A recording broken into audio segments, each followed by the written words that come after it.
तो ये तीनों ऑक्सीडेशन रिडक्शन ये बहुत इंपॉर्टेंट टॉपिक है। और आपका एलिमेंट जो अभी मेटल नॉन मेटल पढ़ रहे थे, एक्सट्रैक्शन पढ़ रहे थे, उसके बाद जब हम सेल पढ़ेंगे या फिर इलेक्ट्रोलाइसिस पढ़ेंगे तो वहां पे भी रिडक्शन एंड जो है ऑक्सीडेशन आएगा। तो देखिए हम लोग एक पढ़े थे वहां पे एनसीआर करके लिख रहे थे, NCNR क्या था इसका मतलब? Negative cathode reduction. रिडक्शन। उसी के आगे आप एक चीज और कर सकते हैं, rig, RIG।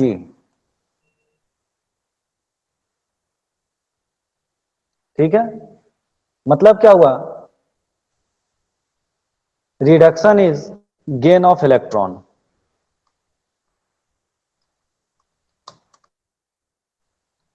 Gain of electron, electron gain करना जो हुआ वो क्या हुआ? वो हुआ आपका रिडक्शन। वैसे ही था आपका PaO,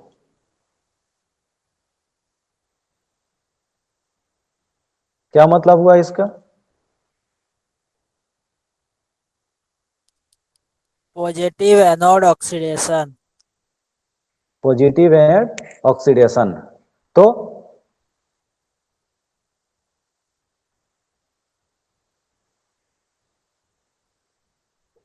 यहां पे क्या हुआ? आयल, आयल का मतलब oxidation is loss of electron. Oxidation is loss of electron. तो जहां पे रिडक्शन होगा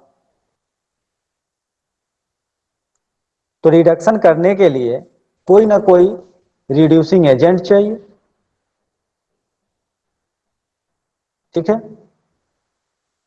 रिड्यूसिंग एजेंट। तो हमने 3 एक्सट्रैक्शन पढ़ा इसमें। पहला आयरन का Fe, दूसरा एल्युमिनियम का Al, और तीसरा कॉपर का। ठीक है, यहां पे रिड्यूसिंग एजेंट क्या यूज कर रहे थे आयरन के केस में, याद है किसी को?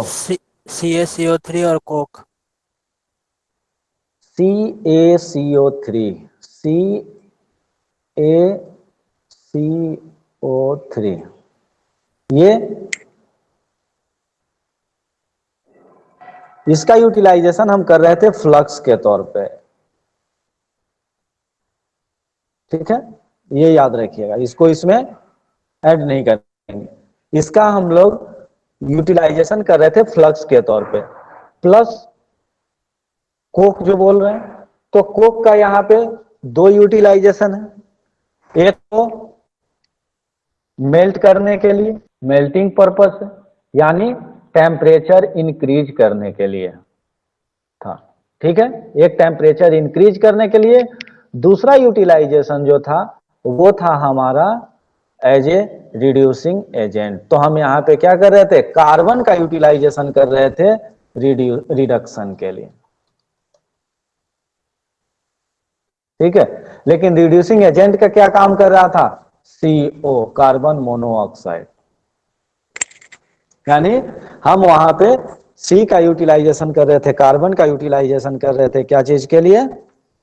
रिडक्शन के लिए। दोनों का नहीं, दोनों का कंबाइन नहीं बोलेंगे कि CaCO3 प्लस C। CaCO3 का अलग यूटिलाइजेशन है, C का अलग यूटिलाइजेशन है। भले हम उसमें एक साथ पुट करते हैं, एक साथ बोलते हैं कि ये मिक्सचर हम लोग डालेंगे, तो ये मिक्सचर डालने का मतलब नहीं कि सेम यूटिलाइजेशन है। ठीक है, तो यहाँ पे हम सर लोग क्या कर रहे थे कि उसका, फ्लक्स हाँ, फ्लक्स क्या होता है सर? फ्लक्स होता है, ये फ्लक्स जो है स्लैग के ये क्या बोलते हैं, इम्प्योरिटी के से रिएक्ट करके स्लैग बनाएगा, समझे? Yes yes. ये जो है इम्प्योरिटी को ट्रैप करेगा और वहां पे यहां से क्या होगा, कार्बन डाइऑक्साइड निकल जाएगा, CaO जो है रिएक्ट कर लेगा किससे, SiO2 से, SiO2 से और बनाएगा SiO3 जो कि ये स्लैग है। ठीक है, तो फ्लक्स जो है, जब भी आपको प्रॉब्लम होता है उस प्रॉब्लम को नोट डाउन कर लीजिए। जो अगर कॉपी लेके जिस कॉपी में बैठते हैं उस कॉपी में उस प्रॉब्लम को केवल नोट डाउन कीजिए। नेक्स्ट टाइम जब भी आप रिवाइज करते हैं, टेस्ट आता है, तो उस प्रॉब्लम को जरूर देख के जाइए, और नहीं तो नेक्स्ट क्लास में आप पूछिए। जो भी आप टॉपिक पढ़ते हैं उस टॉपिक को कम से कम पहले नोट कीजिए। टॉपिक को नोट कर लेंगे, अगर वो हमारे दिमाग में बस केवल टॉपिक अगर घूमते रह गया तो बस वही चीज है कि उसके बाद हम उसका सॉल्यूशन ढूंढ लेंगे। प्रॉब्लम हमारे दिमाग में आना चाहिए, प्रॉब्लम हमारे दिमाग में आ गया तो हम सॉल्यूशन उसके पीछे ढूंढने के पीछे लग जाते हैं। ठीक है, जानने की इच्छा शक्ति हमारी बढ़ जाती है उसके बाद। तो यहाँ पे हम लोग क्या कार्बन को रिड्यूसिंग एजेंट की तरह पे यूज कर रहे थे और यहाँ पे रिड्यूस कर रहे थे। तो जो हर उसमें क्या होता है, कहीं ना कहीं हम ऑक्सीडेशन और कहीं ना कहीं रिडक्शन इस्तेमाल यूटिलाइज करते हैं। यहाँ पे जो है एल्युमिनियम का हम लोग ऑक्सीडेशन और रिडक्शन कैसे कर रहे थे, इलेक्ट्रोलाइसिस मेथड के द्वारा। जो हाईली रिएक्टिव एलिमेंट्स होते हैं या हाईली रिएक्टिव जो मेटल हैं, कहने का मतलब उनका जो उनको सेपरेट करने के लिए हम लोग इलेक्ट्रोलाइसिस प्रोसेस का इस्तेमाल करते हैं।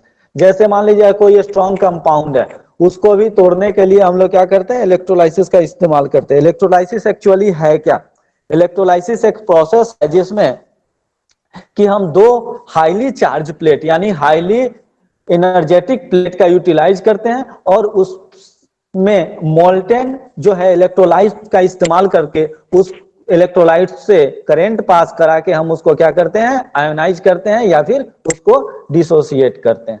अब इसमें एक बात रह गया कि आयोनाइज का मतलब क्या होता है और डिसोसिएशन का मतलब क्या होता है। तो आयोनाइज और डिसोसिएशन, इसके बारे में कोई बता सकते हैं कि आयोनाइज और डिसोसिएशन क्या है? डिसोसिएशन में टूटता है और आयनिज में से मिल जाता है, सॉल्यूशन में मिल जाता है। आयोनाइजेशन में सॉल्यूशन में मिल जाएगा, डिसोसिएशन में टूटता है। तो दोनों में टूटेगा ही। हाँ सर, दोनों डिसोसिएशन में भी टूटेगा, आयोनाइजेशन में भी टूटेगा, लेकिन दोनों में दो तरह का कंपाउंड टूटता है। टूटने आयोनाइजेशन में भी मतलब चार्ज पार्टिकल ही बनेगा और डिसोसिएशन में भी चार्ज पार्टिकल बनेगा, लेकिन जो चार्ज पार्टिकल है वही डिसोसिएट होगा ना सॉल्यूशन में, वो चार्ज पार्टिकल में बन जाएगा। लेकिन जो चार्ज पार्टिकल नहीं है, जो क्या है कि जैसे हो गया कोवेलेंट बॉन्ड, कोवेलेंट बॉन्ड में आप समझिए कि क्या है, HCl अब क्या है, HCl एक कोवेलेंट बॉन्ड है। कोवेलेंट बॉन्ड है तो ये यहाँ पे क्या होता है, चार्ज नहीं होता, इलेक्ट्रॉन का ट्रांसफर नहीं होता, इलेक्ट्रॉन का शेयरिंग होता है। इलेक्ट्रॉन का शेयरिंग होने के कारण ये बॉन्डिंग में आते हैं, तो इसमें चार्ज नहीं है, तो ये डिसोसिएट नहीं होगा, ये चार्ज में नहीं बदल, डिसोसिएशन मेथड से नहीं बदलेगा। यहाँ क्या होगा, यहाँ आयनाइज होगा। जैसे ही H2O आएगा इसके पास, इसको जैसे ही हम लिक्विड में डालेंगे, H2O इसके पास आएगा, ये ऑक्सीजन जो है हाईली रिएक्टिव है, तो ये क्या करेगा, इस पे इलेक्ट्रोनेगेटिविटी चार्ज ज्यादा है इसका, तो ये क्या करेगा, इस हाइड्रोजन को अपनी तरफ अट्रैक्ट करेगा, खींचेगा। तब ये क्या होगा, ये ब्रेक होगा H प्लस में और Cl माइनस में। अब यहां पे ये आयनाइज हो गया, यानी कोवेलेंट कंपाउंड जो है, जो मोल्टेन स्टेट या सॉल्यूशन में जब जाता है तो वो आयनाइज होता है। आयोनिक कंपाउंड जो है, जो उसको मोल्टेन या क्या बोलते हैं कि सॉल्यूशन में जब हो जाएगा तो वहां पे डिसोसिएट होगा, क्योंकि आयोनिक कंपाउंड पहले ही से आयन से बने होते हैं, तो वो आयंस क्या होंगे, वो डिसोसिएट होंगे, वो अलग अलग होंगे, अलग अलग होंगे, वो उनको आयनाइज होने का जरूरत नहीं है, वो पहले से ही आयोनाइज है। आयोनाइज होने के बाद ही वो सॉलिड स्टेट में आए हैं, वो अपना लैटिस एनर्जी रिलीज करके, तो क्या होगा, उतना एनर्जी जब इनको मिलेगा तो ये अपने आप डिसोसिएट हो जाएंगे, बदल जाएंगे, टूट जाएंगे। तो मोल्टेन स्टेट में जैसे ही हम उनको करेंगे तो वहां से क्या होता है कि वो एनर्जी मोल्टेन, उसमें क्या होता है कि उनके बीच का जो अट्रैक्शन फोर्स है वो कम हो जाता है, और अट्रैक्शन फोर्स कम हो जाने के कारण क्या होता है, वो आयंस में डिसोसिएट हो जाते हैं। तो क्या आप समझे इससे? जो चीज बताएं ये रिपीट कीजिए कि क्या मतलब, इससे निष्कर्ष क्या निकला?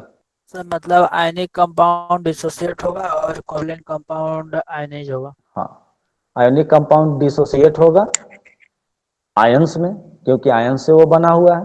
कोवेलेंट कंपाउंड जो है वो आयोनाइज होगा, किसके कारण? वाटर, या फिर उतना एनर्जी जो कि उसके इलेक्ट्रॉन फ्री हो जाए, उसके इलेक्ट्रॉन वहां से निकल पाए, उसके कारण। चलिए, तो ये डिसोसिएशन और क्या था? आयोनाइजेशन। तो देखिए यहां पे जो हम जब भी इलेक्ट्रोलाइसिस में जाते हैं, वहां पे हमारा ये क्या काम करता है? इलेक्ट्रोलाइस होता है। इलेक्ट्रोलाइट इलेक्ट्रोलाइट का जो है काम क्या है? इलेक्ट्रिसिटी पास कराना। ठीक है, तो इलेक्ट्रिसिटी उसमें पास कैसे होता है? इलेक्ट्रिसिटी पास करने का, जैसे मान लीजिए दो, हमारा एक होता है कि हम कंडक्टर के थ्रू, मेटालिक कंडक्टर के थ्रू इलेक्ट्रिसिटी पास करा रहे हैं, और एक होता है कि इलेक्ट्रोलाइटिक कंडक्टर है। दो कंडीशन है हमारे पास, इसको जरा नोट करते जाइएगा। मेटालिक कंडक्टर, और दूसरा जो है हमारे पास वो है इलेक्ट्रोलाइटिक कंडक्टर।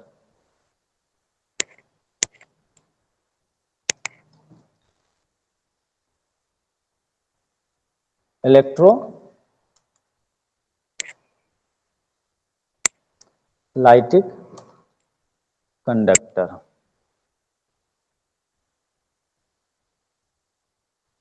अब देखिए दोनों में डिफरेंस क्या है। दोनों से इलेक्ट्रिसिटी पास होगा, बस ये सिमिलैरिटी, बाकी सारा डिफरेंट ही है। पहला, ये सॉलिड में जाया जाता है, वायर के फॉर्म में पाया जाता है, जैसे आपका कॉपर वायर। ठीक है, ये सॉलिड फॉर्म में होगा। ये होगा सॉल्यूशन में, जैसे CuSO4। CuSO4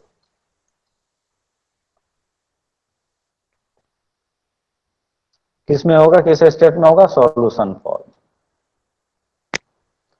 दूसरा, जो दूसरा वो है, यहां जो है कोई केमिकल चेंज नहीं होता है मेटेलिक कंडक्शन में। No chemical change, no chemical change.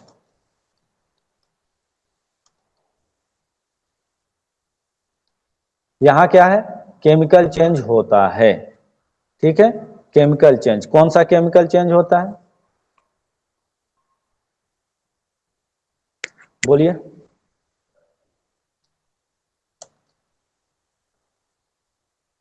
In the case of CuSO4 क्या होगा?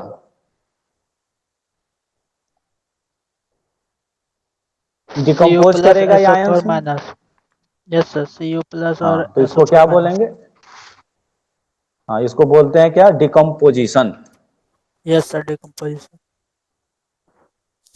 Sir thermal. अपने आयंस में ये क्या हो गया? हाँ, ये अपने आयंस में क्या हो गया? डिकम्पोज हो गया, टूट गया। ठीक है, थर्मल एक्वस, और थर्मल जब नहीं टूटने का रहता है, उसको एनर्जी चाहिए होता है, तो हम हीट करते हैं, तो थर्मल डिकम्पोजिशन भी हो जाएगा। ऐसे अगर सॉल्यूशन में अगर डाले और आयनाइज हो गया, तो वो ऐसे एक्वस डिकम्पोजिशन हो गया। दूसरा है उसके बाद, यहां पे जो कंडक्शन होता है इलेक्ट्रिसिटी का, वो due to flow of electron. ठीक है, कंडक्शन क्यों हुआ? कंडक्शन हुआ आपका flow of, conduction due to electron. Electron के कारण यहां पे कंडक्शन हो रहा है। यहां कंडक्शन आपको क्यों हो रहा है? यहां पे कंडक्शन हो रहा है, conduction due to cation and anion. Due to cation and anion.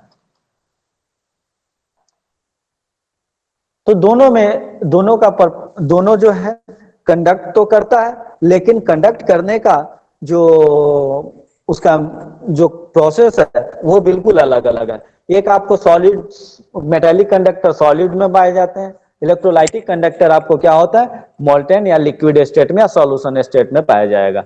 दूसरा जो मेटालिक कंडक्टर होता है उसमें कोई केमिकल चेंज नहीं होता है, इलेक्ट्रॉन बस जो फ्री इलेक्ट्रॉन होते हैं वो एक जगह से दूसरे जगह ट्रांसफर होते हैं जिसके कारण करंट जो है पास होता है। लेकिन इसमें क्या होता है डिकम्पोजिशन होता है, इसमें क्या होता है Cu प्लस 2+ और SO4 2- में क्या होगा ब्रेक हो जाएगा, इसके केस में अगर हम लेंगे डिकम्पोज हो जाएगा, आयंस में टूट जाएगा।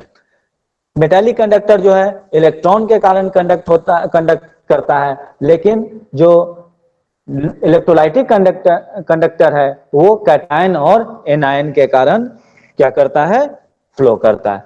तो ये जो होगा इलेक्ट्रोलाइटिक कंडक्टर जो होगा ये किस स्टेट में होगा, ये मोल्टेन या फिर एक्वस स्टेट में होगा, मोल्टेन या एक्वस स्टेट।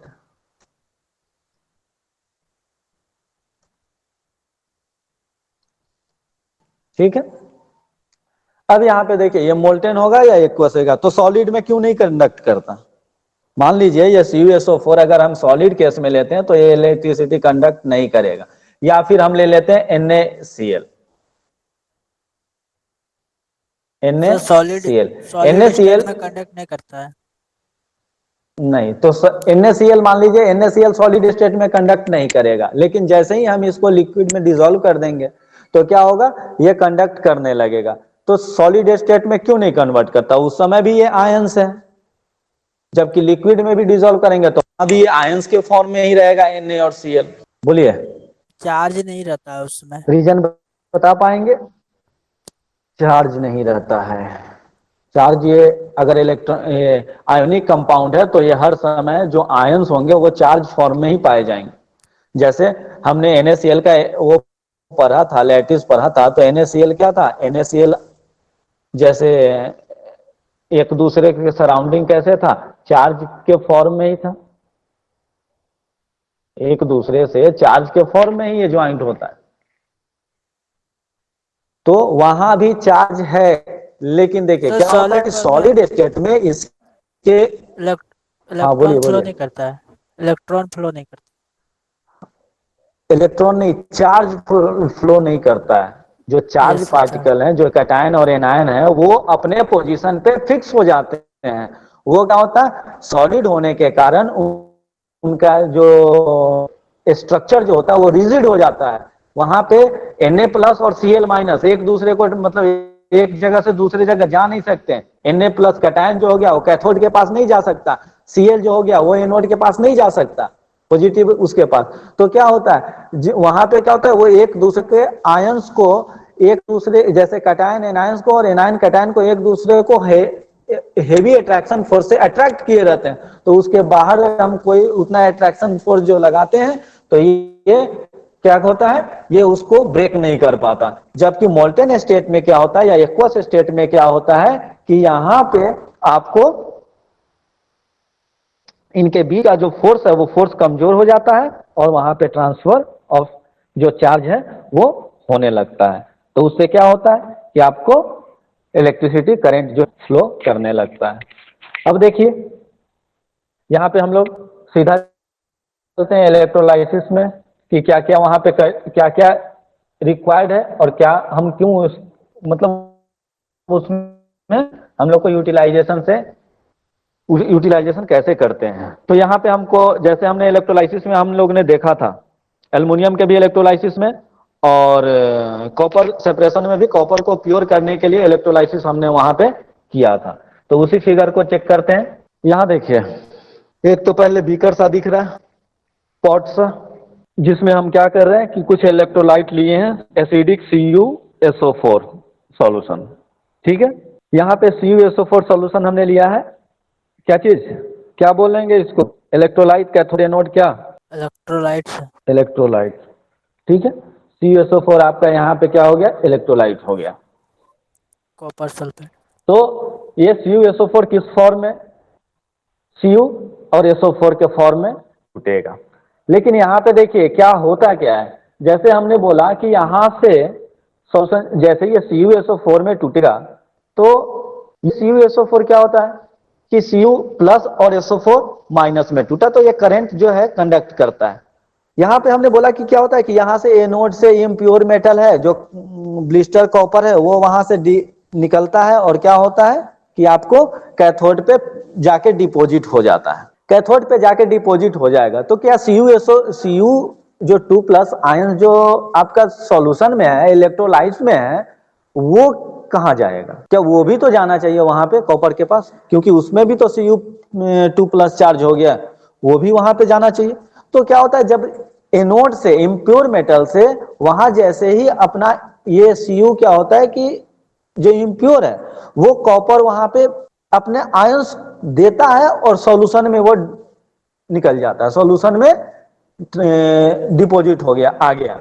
तो क्या कहता है जो सॉल्यूशन उसके पास जो आयंस है कैथोड के पास, वो Cu आयंस क्या होंगे, वो वहां पे डिपॉजिट हो जाएंगे उस कैथोड पे। तो टोटल जो सॉल्यूशन में आपका जो Cu है वो लगभग लगभग कांस्टेंट में मेंटेन रहता है, बना हुआ रहता है। और यहां से जो कॉपर जो दिख रहा है, रिजल्ट क्या होता है कि इम्प्योर मेटल जो एनोड पे है वो कॉपर धीरे धीरे कहां जाके डिपॉजिट हो जाता है, वो कॉपर कैथोड पे चला जाता है।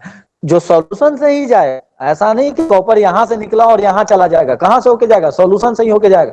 तो सॉल्यूशन में पहले वो आएगा और वो सॉल्यूशन जो है, सॉल्यूशन में जो इसके पास का जो कॉपर होगा वो वहां पे डिपॉजिट हो जाएगा।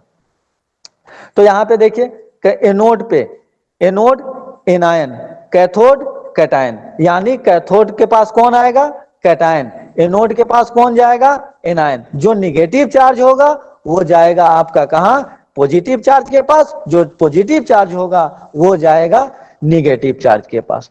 अब इसमें डिपेंड करता है कि आयंस कितने हैं। अगर एक से ज्यादा आयंस है पॉजिटिव चार्ज के या निगेटिव चार्ज के, तो वहां पे अब सिलेक्टिविटी आ जाता है। जब हमारे पास खाने को बहुत सामान है या हमारे पास बहुत सारे कपड़े हो जाते हैं तो हम उसमें सेलेक्ट करते हैं कि कौन सा खाना खाएं या कौन सा कपड़ा पहन।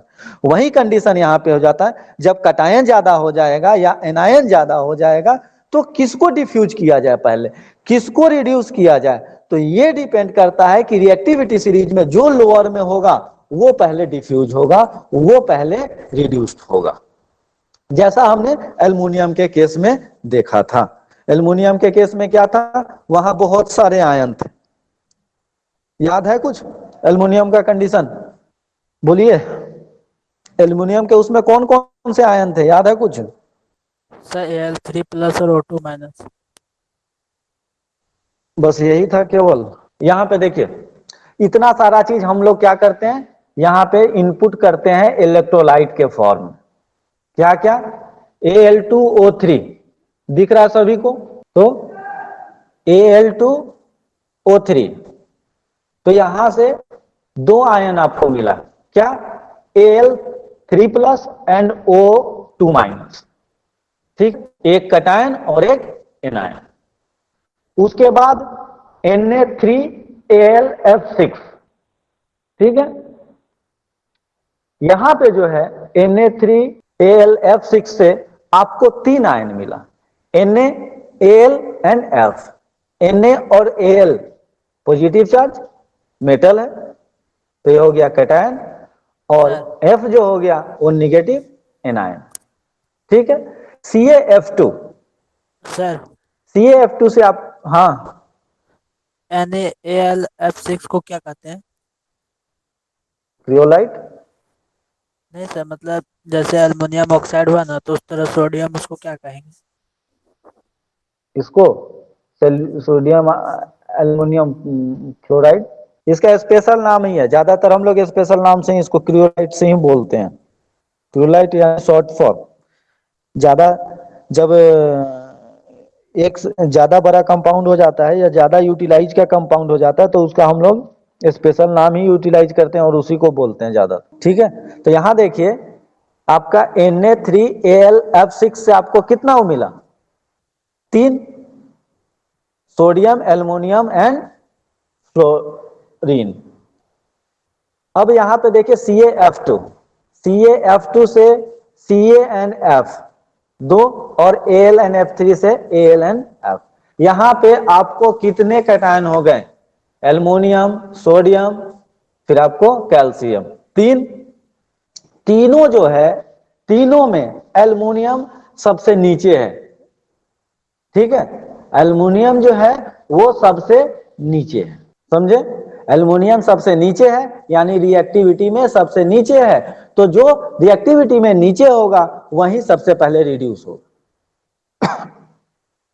तो जहां पे सिंगल कैटायन है वो तो वही रिड्यूस होगा, और जहां पे एक से ज्यादा कैटायन है वहां पे सेलेक्टिविटी आ जाता है। तो वहां पे हम लोग चेक करते हैं कि रिएक्टिविटी ऑर्डर क्या है। जो रिएक्टिविटी में नीचे वो पहले रिड्यूस होगा, वैसे ही एनायन में भी जो नीचे वो पहले। इसीलिए हमने जो भी यहाँ पे आयंस एनायंस जो बनाए हैं, जो एनायंस है वो सब का सब दो ही है, या तो फ्लोरीन या दूसरा ऑक्सीजन। ऑक्सीजन हमको हटाना है तो ऑक्सीजन तो रहेगा ही, बाहर से हमने क्या डाला?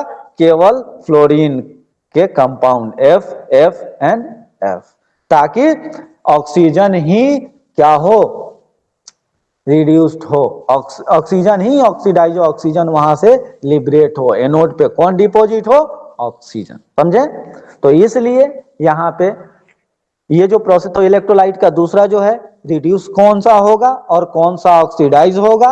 अगर सिंगल सिंगल है तो कैटायन और एनायन जैसा है, कैथोड और एनोड पे अपने अपने जगह पे प्लेस पे पहुंच जाएंगे। जो रिड्यूस होना हो वो आपका इस पे कैथोड पे, जो ऑक्सीडाइज होना हो वो कहाँ चला जाएगा? एनोड पे। लेकिन एक से ज्यादा आयन हो तो वहां पे ऑर्डर चेक करते हैं, कौन सा ऑर्डर? जिसका लोअर ऑर्डर में रिएक्टिविटी वो पहले रिड्यूस्ड, जिसका हायर ऑर्डर वो रिड्यूस नहीं होगा।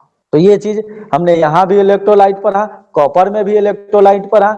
इसीलिए उस समय बोल रहे थे कि इसको पढ़िए, इसको जो है आप लोग सही से ध्यान से दीजिए तो हमारा एक नहीं 2 चैप्टर कंप्लीट होगा, और सीधा हम लोग चलेंगे वहां पे इलेक्ट्रोलाइटिक सेल के बारे में। जैसे आप नॉर्मल देखते हो ना, बैटरी जो यूटिलाइज करते हो, इन्वर्टर का बैटरी के बारे में सबको पता होगा या देखें कहीं सर, भी? हाँ सर, देखें। देखें वही सर। बैटरी का जो 150 mAh आवर, 100 mAh आवर, कितना केवी का इन्वर्टर है, ये सारा हम लोग खरीदने जाते हैं तो कितना वो करते हैं। लेकिन उसका कंपोजिशन भी इसी सब बेसिस पे, इलेक्ट्रोलाइसिस बेसिस पे ही है वो सेल। वहां भी हम लोग क्या करते हैं, जब भी उसमें वाटर जो है, धीरे धीरे वाटर अगर खत्म हो जाता है, वाटर जो हाइड्रोजन ऑक्सीजन वहां पे खत्म होने लगता है, तो हम लोग क्या करते हैं, और वहां पे वाटर लाके डाल देते हैं, डिस्टिल वाटर, कि जो उसमें एसिड भरा हुआ है वो एसिड फिर से डाइल्यूट हो जाए। अगर डाइल्यूट नहीं होगा तो क्या होगा? करंट फ्लो बोलिए। नहीं होगा। करंट फ्लो नहीं होगा, और डाइल्यूट अगर नहीं होगा तो बोलते हैं कि हाँ प्लेट जल गया, प्लेट वो हो गया। जब हाई वोल्टेज 2 टर्मिनल पे लगेगा, उसको वहां से करंट फ्लो करने का उसको वो नहीं मिलेगा, या फिर करंट बहुत स्लो फ्लो होगा, रेजिस्टेंस उसमें बढ़ जाएगा, तो वहां पे क्या हो जाएगा? वहां पे हीटिंग ज्यादा होगा और धीरे धीरे आपका बैटरी वहां पे खराब हो जाएगा। तो उसको क्या करते हैं हम लोग, जैसे ही देखते हैं एक लाल रंग का उसमें होता है इंडिकेटर, वो इंडिकेटर नीचे गया यानी बैटरी का पानी खत्म हो गया, उसमें बाहर से डिस्टिल वाटर लेके आते हैं और उसको डाल देते हैं। ऐसा कि किसी ने किया है ना घर पे, या नहीं किया है? ये है सर। हाँ, तो नेक्स्ट हम लोग को इलेक्ट्रोलाइसिस ऑफ सेल ही पढ़ना है इसमें। तो वही चीज बोल रहे हैं, आज अभी हम लोग एक इलेक्ट्रोलाइसिस करेंगे, किसका? NaCl का। बहुत सिंपल सा कंपाउंड है, हर लोग उस चीज को NaCl को यूटिलाइज करते हैं, और हमारे डोमेस्टिक यूटिलाइजेशन के बहुत सारे कंपाउंड को एसिड बेस में हम लोग देखे हैं कि बहुत सारा कंपाउंड उससे, या बहुत सारा साल्ट उससे बनाया भी जाता है। तो चलिए एक इलेक्ट्रोलाइसिस देखते हैं, किसका? NaCl का।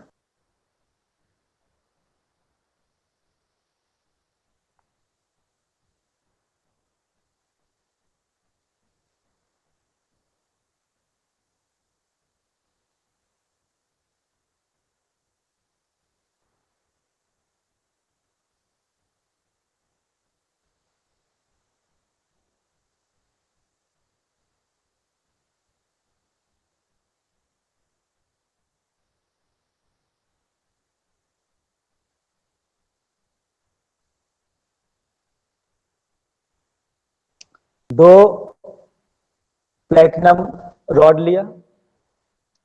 प्लेटिनम रॉड ही क्यों लिया? क्योंकि वो लेस रिएक्टिव होता है, तो ऐसा ना कि सॉल्यूशन में जब उसको एनर्जी मिले तो रिएक्ट कर जाए।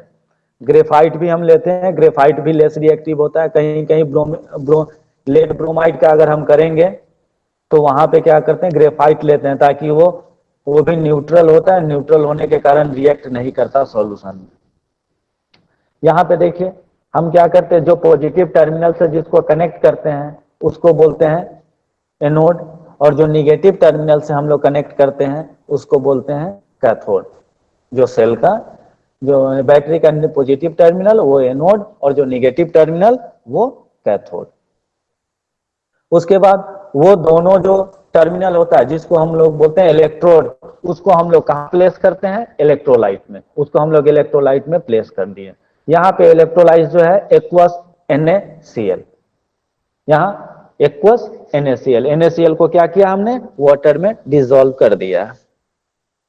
अब क्या, यहाँ पे इलेक्ट्रॉन फ्लो करेगा। इलेक्ट्रॉन फ्लो कहाँ कैसे करेगा? जहां इलेक्ट्रॉन चाहिए उधर की तरफ जाएगा, यानी पॉजिटिव, जिधर पॉजिटिव है वहां पे इलेक्ट्रॉन कम है तो उधर इलेक्ट्रॉन जाएगा।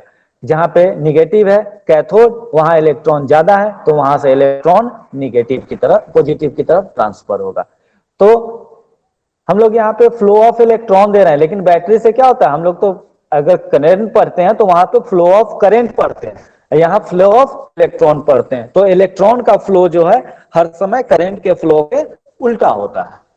ठीक है, इलेक्ट्रॉनिक्स वालों के लिए, इलेक्ट्रॉनिक्स वाले ज्यादातर जो एनालाइज करते हैं, ज्यादातर जो उनका जो कंसंट्रेशन होता है वो फ्लो ऑफ इलेक्ट्रॉन पे होता है, यानी इलेक्ट्रॉन कैसे फ्लो कर रहा है। तो इलेक्ट्रॉन फ्लो करता है negative to positive, current flow करता है पॉजिटिव टू निगेटिव। तो जबकि जो इलेक्ट्रिकल वाले होते हैं वो ज्यादातर पॉजिटिव टू नेगेटिव की बात करेंगे। तो इलेक्ट्रॉनिक्स वालों का जैसा चलता है, केमिस्ट्री भी वैसा ही, वो केमिस्ट्री के साथ ही चलते हैं। और जो रिजल्ट आता है, जो बाहर लाइट जलेगा या फिर वो दिखेगा, ये पता चलता है, तो वो पता चलता है कि आपका पॉजिटिव टू निगेटिव चल रहा है। तो यहाँ पे वही चीज है, हमने उसको कनेक्ट कर दिया, जिसको पॉजिटिव टर्मिनल से कनेक्ट कर दिया उसका पोटेंशियल एनर्जी हाई है, वो हाई पोटेंशियल पे है, और जहां पे निगेटिव है वो लो पोटेंशियल पे है। तो ऑटोमेटिक है, जहां पे लो पोटेंशियल है वहां पे इलेक्ट्रॉन डेंसिटी ज्यादा है, इलेक्ट्रॉन वो निगेटिव टर्मिनल कहलाता है, और जहां पे कम है वो पॉजिटिव टर्मिनल यानी एनोड कहलाएगा। इस तरीके से इलेक्ट्रॉन कहां से कहां फ्लो करना शुरू करेगा? निगेटिव टू पॉजिटिव, और ये कंप्लीट एक सर्कल आपको बन गया। कहां? बैटरी के 1 टर्मिनल से, निगेटिव टर्मिनल से स्टार्ट हुआ और फिर आपको कैथोड पे आया, कैथोड से इलेक्ट्रोलाइट से होते हुए फिर आपको एनोड पे गया, एनोड से फिर पॉजिटिव टर्मिनल पे आके एंड किया। फिर इस तरह से निगेटिव पॉजिटिव ऐसे करके एक सर्कल में बनते गया, यानी एक सर्किट बन गया, एक क्लोज लूप बन गया। जब क्लोज लूप बनेगा, क्लोज सर्किट बनेगा, तभी वहां पे करंट क्या होगा? फ्लो करेगा। आगे देखिए,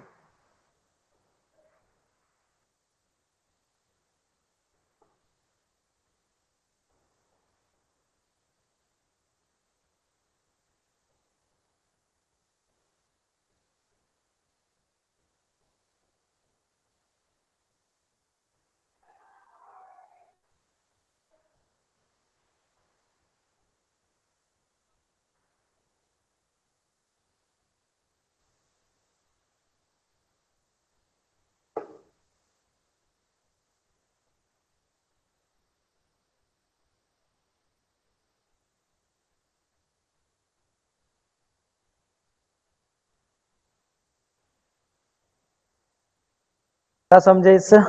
सोडियम हम कहां से निकाल लिए?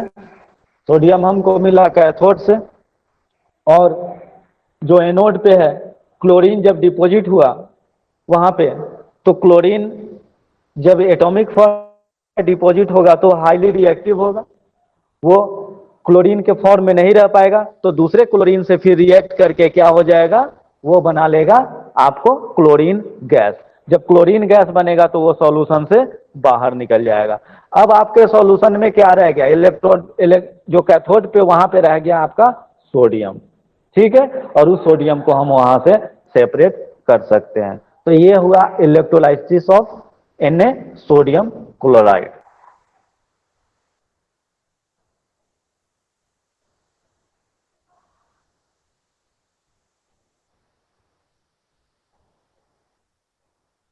देखिए, electrolysis is the decomposition of compound in the solution in the molten stage brought about by the passage of an electric current through it।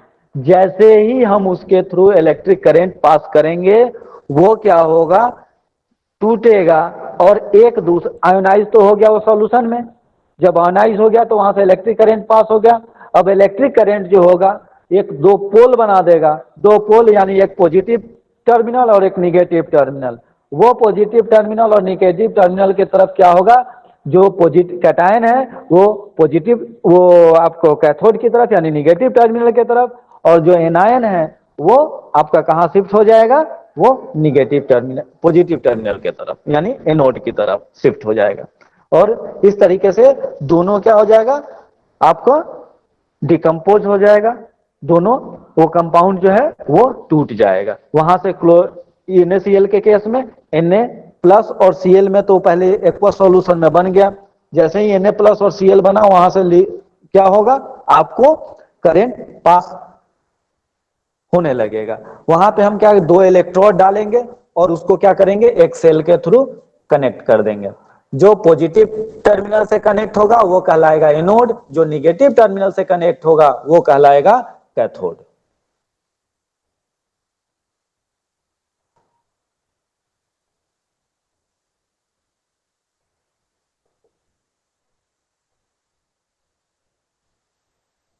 देखिए, मॉल्टेन स्टेज में क्या है कि वो दोनों सेपरेट नहीं है, समझे, वो दोनों मतलब जो क्लोरीन और वो आयन जो है वो उसी में आयंस के फॉर्म में कन्वर्ट तो हो गए। क्यों, क्योंकि उनके बीच का जो है एनर्जी जो है वाटर में घुलने के कारण कम हो गया, अट्रैक्शन फोर्स। तो अब क्या होगा, वो आयंस में चेंज हो गए। अब इनको कोई इलेक्ट्रिक फील्ड अगर इसमें अप्लाई हो जाएगा तो ये क्या होगा, दोनों जो चार्ज पार्टिकल हैं वो अपोजिट चार्ज की तरफ क्या हो जाएंगे, आपको खींचे चले जाएंगे।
ठीक है, ये जो है कि कैसे जो सोडियम क्लोराइड जो है NaCl इलेक्ट्रोलाइज हो रहा है, इलेक्ट्रोलाइसिस का प्रोसेस क्या होता है, इलेक्ट्रोलाइस जो होते हैं वो क्या होता है, इलेक्ट्रोड क्या होते हैं, और उसमें जो NaCl के केस में कौन कहाँ पे डिपॉजिट होता है और कौन कहाँ से हमको प्राप्त होता है।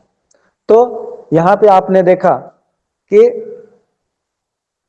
एक स्ट्रॉन्ग कंपाउंड जो है इलेक्ट्रोलाइसिस के हेल्प से ब्रेक कर गया। ऐसे ही हम लोग वाटर का भी देखेंगे और दो तीन और कंपाउंड देखेंगे, फिर उसके बाद हम लोग सेल के बारे में देखेंगे जो कि हमारे सिलेबस के अकॉर्डिंगली हम लोग को पढ़ना है। समय भी शायद कंप्लीट हो रहा है, तो आज के लिए इतना ही, फिर मिलते हैं कल सुबह।